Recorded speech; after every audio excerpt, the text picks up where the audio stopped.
নমস্কার, আমি ডাক্তার অনিরুদ্ধ দে, consultant homeopath. আজকে আমার ইউটিউব চ্যানেলে এনলার্জ প্রস্টেট নিয়ে আলোচনা করব। এখনো যারা আপনারা আমার চ্যানেল সাবস্ক্রাইব করেননি তাদেরকে চ্যানেলটি সাবস্ক্রাইব করার অনুরোধ করছি এবং ভিডিওগুলি শেষ পর্যন্ত দেখার জন্য আবেদন করছি। প্রয়োজনে 9434183198 যোগাযোগ করার জন্য বলে রাখছি।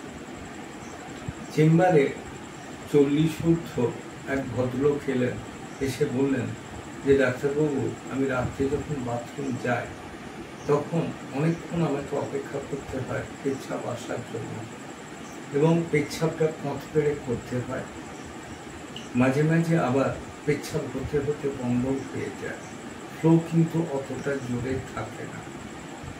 রাত্রের দিকে তো এটা কমন, দিনের দিকেও হয় না কথা বলতে পারবো না, তাই মাঝে মাঝে এরকম সমস্যা আমার থেকে যাচ্ছে। তলপেটটা সবসময় ভারী হয়ে আছে, অস্বস্তি বোধ করছি, কোমরে লাগে, হাত পায়ে খাল আসে। তখন তাকে আমি বললাম যে আপনি ইউরিন RECSটা দেখুন, USG হোল অ্যাবডোমেন করুন এবং ক্রিয়েটিনিন ইউরিয়াটা একবার দেখে নেন। তা দেখা গেল ইউরিন RECS এর ক্ষেত্রে তার অ্যালবুমিন খানিকটা বেরোচ্ছে বা ফসফেট বেরোচ্ছে, বাকি নর্মাল, ক্রিয়েটিনিন ইউরিয়া নর্মাল, কিন্তু প্রস্টেটের ওজনটা প্রায় 30-এর কাছে চলে গেছে এবং রেসিডিয়াল ইউরিন যেটা থাকছে প্রায় 100 cc। তখন তাকে ডায়াগনোসিস করা হলো যে তিনি এনলার্জ প্রস্টেটে ভুগছেন। তাকে অ্যাডভাইস করা হলো আপনি যে জলটা খান, জল আপনাকে কমাতে হবে, ম্যাক্সিমাম 2 থেকে 2.5 লিটার জল খাবেন। তবে যে জলটা খাবেন, ওই যে 2.5 লিটার, আমি সকালে 2.5 লিটার কাভার করে নিলাম, এটা না করে সারাদিনে একটু একটু করে খাবেন।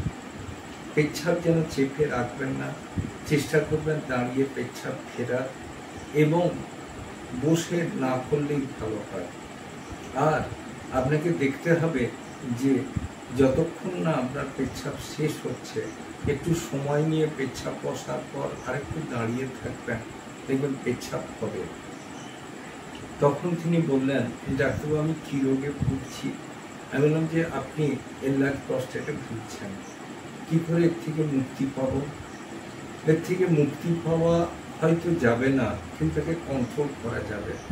আপনি যেমন জল কম খাবেন, পেচ্ছাপ যেমন চেপে রাখবেন না, এবং চেষ্টা করবেন মাছের হাড়, মাংসর হাড় এড়িয়ে যাওয়া, এবং দুধের স্বর, দুধ, মাখন, ঘি ইত্যাদি কম খাওয়া। আরেকটা জিনিস কি, একসাথে অনেকটা জল না খাওয়া।